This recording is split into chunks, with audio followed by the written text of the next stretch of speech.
دوستو ہمارے ایک صوفی بزرگ تھے، وہ ایک بات سنایا کرتے تھے۔ وہ کہتے تھے ایک چور تھا، ایک گھر میں چلا گیا چوری کی نیت سے، وہاں سے اس نے مال کو چرایا، مال چرا کے اس کی ایک گٹھڑی بنا لی۔ جب گٹھڑی بنا کے باہر نکلا نا گھر سے، تو گھر والے جاگ پڑے۔ گھر والوں کے دو جوان بھائی تھے، وہ دونوں اس چور کے پیچھے بھاگے۔ اب یہ چور مسجد کے قریب سے گزر رہا تھا، اسے پتہ چلا کہ گھر والے تو میرے پیچھے آ رہے ہیں، دونوں بھائی مجھے پکڑنے کے لیے آ رہے ہیں۔ اس نے کیا کیا کہ مسجد میں داخل ہو گیا، گٹھڑی کو ایک سائیڈ پہ پھینکا اور وضو وغیرہ کچھ نہ کیا،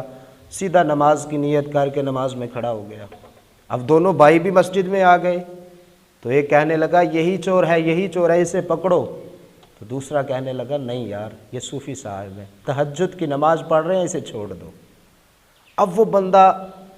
نماز نہیں پڑھ رہا تھا، جھوٹا موٹا کہ اللہ کی بارگاہ میں کھڑا ہوا تھا، لیکن وہ گھر والے کیا کہنے لگے، یہ صوفی صاحب ہیں،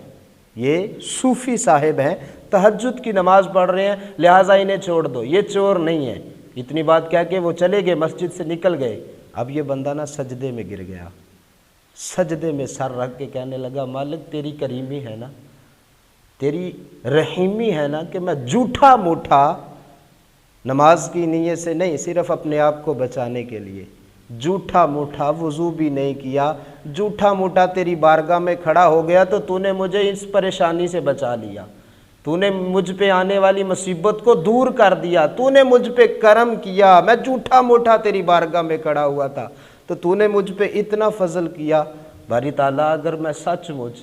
تیری رضا کی خاطر اخلاص والی وضو کر کے اچھی طرح اخلاص والی نماز پڑھوں گا، اخلاص کے ساتھ تیری بارگاہ میں کھڑا ہو جاؤں گا، تو پھر تو مجھ پہ کتنی کرم نوازیاں فرمائے گا، تو مجھ پہ کتنا فضل فرمائے گا۔ وہ کسی نے کہا نا کہ ہماری بے وفائی پر بھی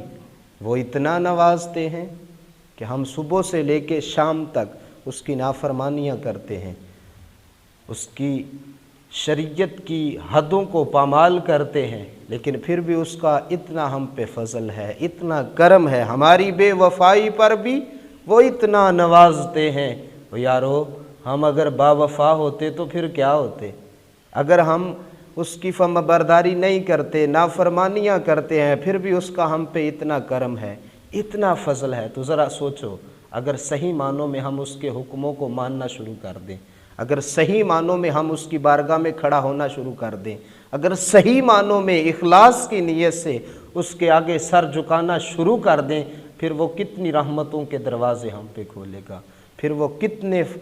اپنے کرم کی برسات کتنی ہم پہ برسائے گا، کتنا فضل فرمائے گا وہ۔ اور یہ بات یاد رکھیں، اگر آپ اس کی بارگاہ میں سر جھکانا شروع کر دیں گے نا، تو اس کی بارگاہ میں سر جھکانا آپ کو جگہ جگہ پہ جھکنے سے بچا دے گا۔ وہ ایک سجدہ جسے تو گراں سمجھتا ہے، ہزار سجنوں سے دیتا ہے آدمی کو نجات۔ اور یہ بات بھی یاد رکھیں، اللہ کی بارگاہ میں جب آپ جھکنا شروع کر دیں گے نا، تو آپ کے اندر خودداری آ جائے گی، آپ خودداری کا مظاہرہ کریں گے، پھر آپ کا توکل کسی دنیا دار پہ نہیں ہوگا، آپ کا توکل اللہ پہ ہوگا، اپنے مالک پہ ہوگا۔ تو آئیں اس مالک کی بارگاہ میں صحیح معنوں میں سر جھکائیں، صحیح معنوں میں اپنے سر کو جھکا دے، نماز کے لیے کھڑے ہوں تو اس کی رضا کے لیے۔ اگر بندہ جھوٹا موٹا کھڑا ہو جائے تو وہ دنیا کی پریشانیوں سے بچ جاتا ہے، اس پہ پریشانی نہیں آتی، مصیبت اس پہ نہیں آتی، تو بندہ سچ مچ اس کی رضا کے لیے اخلاص کے ساتھ اس کی بارگاہ میں کھڑا ہوگا، پھر وہ کتنی رحمتوں کے دروازے ہم پہ کھولے گا۔